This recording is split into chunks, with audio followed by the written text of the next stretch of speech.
10 লাখ লোকে নতুনকৈ লাভ কৰিব ৰেচন কাৰ্ড সন্দৰ্ভত আজি বৃহৎ মন্তব্য কৰা হৈছে ৰেচন কাৰ্ড থাকিলেই আপুনি লাভ কৰিব শিক্ষাৰ পৰা চিকিৎসাৰকে আৰম্ভ কৰি পাঁচটাকৈ ক্ষেত্ৰত বিশেষ সুবিধা অসমৰ কোন লোকে নতুনকৈ ৰেচন কাৰ্ড লাভ কৰিব ৰেচন কাৰ্ড থাকিলে কি বিশেষ সুবিধা দিয়াৰ কথা ঘোষণা কৰিছে ৰাজ্য চৰকাৰৰ তৰফৰ পৰা এই মুহূৰ্তত জনোৱাৰ চেষ্টা কৰিম এটা ব্ৰেকিং নিউজ এই মুহূৰ্তত জনোৱাৰ চেষ্টা কৰিছো ৰাজ্য চৰকাৰৰ সৰ্ববৃহৎ সিদ্ধান্ত ৰেচন কাৰ্ড সন্দৰ্ভত কেবেটাও বিশেষ সিদ্ধান্ত গ্ৰহণ কৰিছে অসম চৰকাৰে 10 লাখ হিতাধিকাৰীক নতুনকৈ দিয়া হ'ব ৰেচন কাৰ্ড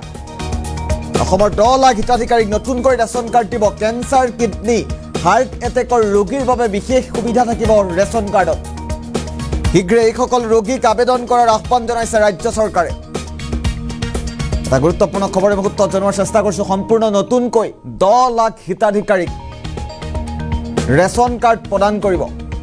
আগষ্টৰ ভিতৰত প্ৰতিগৰাকী হিতাধিকাৰীয়ে কৰিব পাৰিব আবেদন ৰেচন কাৰ্ড সন্দৰ্ভত এটা নতুন খবৰ এই মুহূৰ্তত জনোৱাৰ চেষ্টা কৰিছো ৰেচন কাৰ্ডৰ হিতাধিকাৰীয়ে চৰকাৰৰ পৰা লাভ কৰিব পাঁচটাকৈ ক্ষেত্ৰত বিশেষ সুবিধা পাঁচটা বিনামূলীয়া সুবিধা লাভ কৰিব চিকিৎসাৰ পৰা বিনামূলীয়া শিক্ষালৈ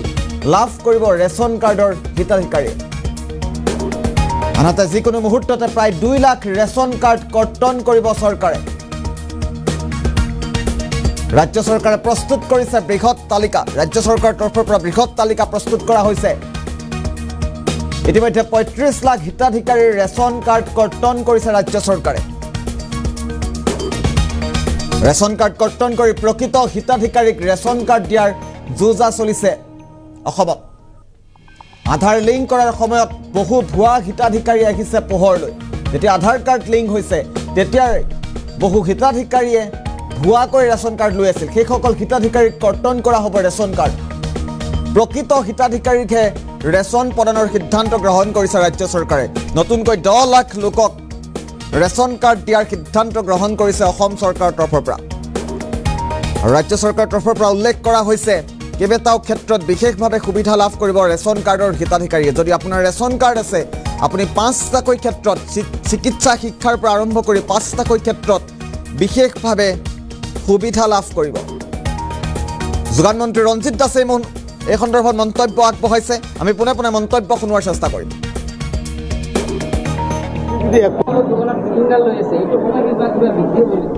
নহয় আমি চাওক এইটো ফিংগাৰ এগেইন লৈ আছোঁ যে বিভিন্ন মানুহৰ আমাৰ যোৱাবাৰ যি আমি UPS মেচিন আছিলে এইবাৰ EKYC কৰা হৈছে যাতে বেছি অথেণ্টিকেট কৰা হয় আৰু আমি যিহেতু নতুনকৈ আৰু 10 লাখ মানুহক যিহেতু আমি ৰেচন কাৰ্ড আমি দিয়াৰ সিদ্ধান্ত আছে কাৰণ কিয় এতিয়াও আমাৰ হাতত 10 লাখ বেনিফিচিয়াৰীক দিব পৰা পজিশ্যন আছে আমি প্ৰাথমিকভাৱে যিসকল কেঞ্চাৰ পেচেণ্ট কিডনি হাৰ্টৰ পেচেণ্ট যিসকলে আধাৰ কাৰ্ডৰ কাৰণে তেওঁলোকে ৰেচন কাৰ্ড পোৱা নাছিলে তেওঁলোকক আমি আমাক সুকীয়াকৈ আবেদন কৰিব আহ্বান জনাইছোঁ আৰু যিসকলে পূৰ্বতে ৰেচন কাৰ্ড পোৱা নাছিলে বিভিন্ন কাৰণত তেওঁলোকক পুনৰ আমি আবেদন কৰিব দিছোঁ সকলোৱে যাতে আগন্তুক দিনত ৰেচন কাৰ্ড যাতে পায় সেইটো নহয় এটা সময়সীমা থাকে যেনেকুৱাকৈ আধাৰ কাৰ্ড চিডিং নকৰিলে আমি কৰ্তন কৰিম বুলি কৈছিলোঁ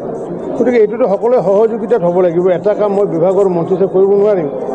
ৰাইজতো কোনো কালে ভবা নাছিলে যে 42 লাখ মানুহে ৰেচন কাৰ্ড পাব আমি প্ৰতিশ্ৰুতি দিয়া নাছিলোঁ কিন্তু আমি ভুৱা হিতাধিকাৰী প্ৰায় 35 লাখ হিতাধিকাৰী আছিলে সেইবোৰ কৰ্তন কৰিছোঁ কৰ্তন কেনেকৈ কৰিছোঁ আমি যি আধাৰ কাৰ্ড চিডিং কৰিব দিলোঁ আধাৰ কাৰ্ড চিডিং কৰোঁতে দেখা পালোঁ যে মোৰ নাম মানে যদু এতিয়া মৌৰৰ কাৰ্ড বনাইছোঁ মধুৰ নামতো কাৰ্ড বনাইছোঁ নন্দন নামত কাৰ্ড বনাইছোঁ আধাৰ কাৰ্ড যেতিয়া চিডিং কৰিবলগীয়া হ'ল চিডিং কৰাতে মোৰহে চিডিং কৰিলোঁ নন্দ আৰু যদুৰ নামতো চিডিং কৰিব নোৱাৰিলোঁ এইবাৰ পুনৰ যদি তেনেকুৱা যদি কিবা আৰু 2-4 লাখ যদি ওলাব পৰা যায় সেইটো কাৰণে কৈছোঁ যিটো কম দি আছে যদি যিসকলে দোকানৰ পৰা মালটো লয় দোষী তেওঁলোকেহে কাৰণ আমিতো তেওঁলোকক কৈছোঁ সম্পূৰ্ণ ল'ব দিছোঁ তেওঁলোকে ফিংগাৰ প্ৰিণ্ট দি পেলাই তেওঁলোকে চহীও কৰি আহিছে এইটোৰ কাৰণে দোষী যদি একপক্ষীয়ভাৱে কণ্ট্ৰলৰ দোকানী হ'ব নোৱাৰে যিসকল গ্ৰাহকসকলো সমানে দোষী কাৰণ কিয় তেওঁলোকে সম্পূৰ্ণ চাউলটো লোৱাৰ দায়িত্ব তেওঁলোকৰ নহয় আমি চাওক এইটো ফিংগাৰ এগেইন লৈ আছোঁ যে বিভিন্ন মানুহৰ আমাৰ যোৱাবাৰ যি আমি UPS মেচিন আছিলে এইবাৰ EKYC কৰা হৈছে যাতে বেছি অথেণ্টিকেট কৰা হয় আৰু আমি যিহেতু নতুনকৈ আৰু 10 লাখ মানুহক যিহেতু আমি ৰেচন কাৰ্ড আমি দিয়াৰ সিদ্ধান্ত আছে কাৰণ কিয় এতিয়াও আমাৰ হাতত 10 লাখ বেনিফিচিয়াৰীক দিব পৰা পজিশ্যন আছে আমি প্ৰাথমিকভাৱে যিসকল কেঞ্চাৰ পেচেণ্ট কিডনি হাৰ্টৰ পেচেণ্ট যিসকলে আধাৰ কাৰ্ডৰ কাৰণে তেওঁলোকে ৰেচন কাৰ্ড পোৱা নাছিলে তেওঁলোকক আমি আমাক সুকীয়াকৈ আবেদন কৰিব আহ্বান জনাইছোঁ আৰু যিসকলে পূৰ্বতে ৰেচন কাৰ্ড পোৱা নাছিলে বিভিন্ন কাৰণত তেওঁলোকক পুনৰ আমি আবেদন কৰিব দিছোঁ সকলোৱে যাতে আগন্তুক দিনত ৰেচন কাৰ্ড যাতে পায় সেইটো নহয় এটা সময়সীমা থাকে যেনেকুৱাকৈ আধাৰ কাৰ্ড চিডিং নকৰিলে আমি কৰ্তন কৰিম বুলি কৈছিলোঁ গতিকে এইটোতো সকলোৱে সহযোগিতাত হ'ব লাগিব এটা কাম মই বিভাগৰ মন্ত্ৰী হিচাপে কৰিব নোৱাৰিম ৰাইজতো কোনো কালে ভবা নাছিলে যে 42 লাখ মানুহে ৰেচন কাৰ্ড পাব আমি প্ৰতিশ্ৰুতি দিয়া নাছিলোঁ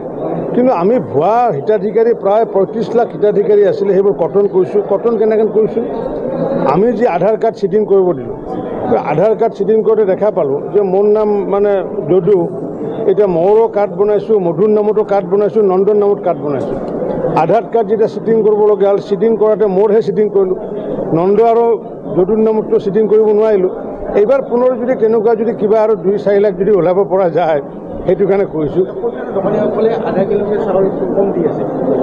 যিটো কম দি আছে যদি যিসকলে দোকানৰ পৰা মালটো লয় দোষী তেওঁলোকেহে কাৰণ আমিতো তেওঁলোকক কৈছোঁ সম্পূৰ্ণ ল'ব দিছোঁ তেওঁলোকে ফিংগাৰ প্ৰিণ্ট দি পেলাই তেওঁলোকে চহীও কৰি আহিছে এইটোৰ কাৰণে দোষী যদি একপক্ষীয়ভাৱে কণ্ট্ৰলৰ দোকানী হ'ব নোৱাৰে যিসকল গ্ৰাহকসকলো সমানে দোষী কাৰণ তেওঁলোকে সম্পূৰ্ণ চাউলটো লোৱাৰ দায়িত্ব তেওঁলোকৰ নহয় আমি চাওক এইটো ফিংগাৰ এগেইন লৈ আছোঁ যে মন্তব্য আছিল ৰঞ্জিত দাসৰ আমি মন্তব্য শুনাৰ চেষ্টা কৰিলোঁ শীঘ্ৰে এইসকল লোকক 10 লাখ লোকক যিহেতু ৰেচন কাৰ্ড প্ৰদান কৰা হ'ব নতুনকৈ আৰু এই কথা মন্ত্ৰীগৰাকীয়ে নিজে উল্লেখ কৰিছে যোগান মন্ত্ৰী ৰঞ্জিত দাসে এই কথা উল্লেখ কৰিছে বিশেষভাৱে 5টাকৈ ক্ষেত্ৰত সুবিধা লাভ কৰিব ৰেচন কাৰ্ডৰ হিতাধিকাৰীয়ে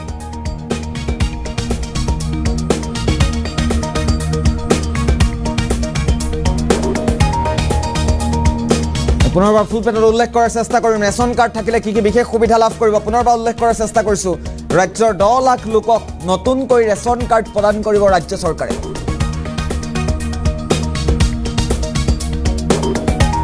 পুনৰবাৰ উল্লেখ কৰিব বিচাৰিছোঁ 10 লাখ হিতাধিকাৰীক নতুনকৈ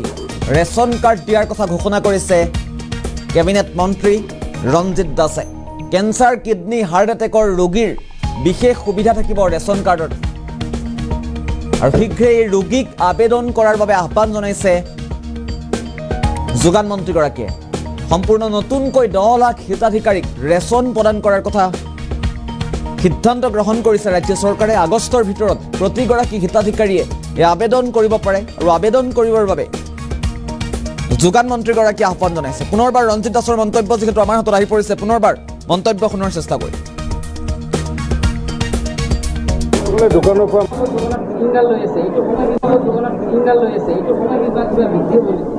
নহয় আমি চাওক এইটো ফিংগাৰ এগেইন লৈ আছোঁ যে বিভিন্ন মানুহৰ আমাৰ যোৱাবাৰ যি আমি UPS মেচিন আছিলে এইবাৰ EKYC কৰা হৈছে যাতে বেছি অথেণ্টিকেট কৰা হয় আৰু আমি যিহেতু নতুনকৈ আৰু 10 লাখ মানুহক যিহেতু আমি ৰেচন কাৰ্ড আমি দিয়াৰ সিদ্ধান্ত আছে কাৰণ কিয় এতিয়াও আমাৰ হাতত 10 লাখ বেনিফিচিয়াৰী কাৰণে দিব পৰা পজিশ্যন আছে আমি প্ৰাথমিকভাৱে যিসকল কেঞ্চাৰ পেচেণ্ট কিডনী হাৰ্টৰ পেচেণ্ট যিসকলে আধাৰ কাৰ্ডৰ কাৰণে তেওঁলোকে ৰেচন কাৰ্ড পোৱা নাছিলে তেওঁলোকক আমি আমাক সুকীয়াকৈ আবেদন কৰিব আহ্বান জনাইছোঁ আৰু যিসকলে পূৰ্বতে ৰেচন কাৰ্ড পোৱা নাছিলে বিভিন্ন কাৰণত তেওঁলোকক পুনৰ আমি আবেদন কৰিব দিছোঁ সকলোৱে যাতে আগন্তুক দিনত ৰেচন কাৰ্ড যাতে পায় সেইটো নহয় এটা সময়সীমা থাকে যেনেকুৱাকৈ আধাৰ কাৰ্ড চিডিং নকৰিলে আমি কৰ্তন কৰিম বুলি কৈছিলোঁ গতিকে এইটোতো সকলোৱে সহযোগিতাত হ'ব লাগিব এটা কাম মই বিভাগৰ মন্ত্ৰী হিচাপে কৰিব নোৱাৰিম ৰাইজতো কোনো কালে ভবা নাছিলে যে 42 লাখ মানুহে ৰেচন কাৰ্ড পাব আমি প্ৰতিশ্ৰুতি দিয়া নাছিলোঁ কিন্তু আমি ভুৱা হিতাধিকাৰী প্ৰায় 35 লাখ হিতাধিকাৰী আছিলে সেইবোৰ কৰ্তন কৰিছোঁ কৰ্তন কেনেকৈ কৰিছোঁ আমি যি আধাৰ কাৰ্ড চিডিং কৰিব দিলোঁ আধাৰ কাৰ্ড চিডিং কৰোঁতে দেখা পালোঁ যে মোৰ নাম মানে যদু এতিয়া মৌৰৰ কাৰ্ড বনাইছোঁ মধুৰ নামতো কাৰ্ড বনাইছোঁ নন্দন নামত কাৰ্ড বনাইছোঁ আধাৰ কাৰ্ড যেতিয়া চিডিং কৰিবলগীয়া হ'ল চিডিং কৰাতে মোৰহে চিডিং কৰিলোঁ নন্দ আৰু যদুৰ নামতো চিডিং কৰিব নোৱাৰিলোঁ এইবাৰ পুনৰ যদি তেনেকুৱা যদি কিবা আৰু 2-4 লাখ যদি ওলাব পৰা যায় সেইটো কাৰণে কৈছোঁ যিটো কম দি আছে যদি যিসকলে দোকানৰ পৰা মালটো লয় দোষী তেওঁলোকেহে কাৰণ আমিতো তেওঁলোকক কৈছোঁ সম্পূৰ্ণ ল'ব দিছোঁ তেওঁলোকে ফিংগাৰ প্ৰিণ্ট দি পেলাই তেওঁলোকে চহীও কৰি আহিছে এইটোৰ কাৰণে দোষী যদি একপক্ষীয়ভাৱে কণ্ট্ৰলৰ দোকানী হ'ব নোৱাৰে যিসকল গ্ৰাহকসকলো সমানে দোষী কাৰণ তেওঁলোকে সম্পূৰ্ণ চাউলটো লোৱাৰ দায়িত্ব তেওঁলোকৰ নহয় আমি চাওক এইটো ফিংগাৰ এগেইন লৈ আছোঁ যে বিভিন্ন মানুহৰ আমাৰ যোৱাবাৰ যি আমি UPS মেচিন আছিলে এইবাৰ EKYC কৰা হৈছে যাতে বেছি অথেণ্টিকেট কৰা হয় আৰু আমি যিহেতু নতুনকৈ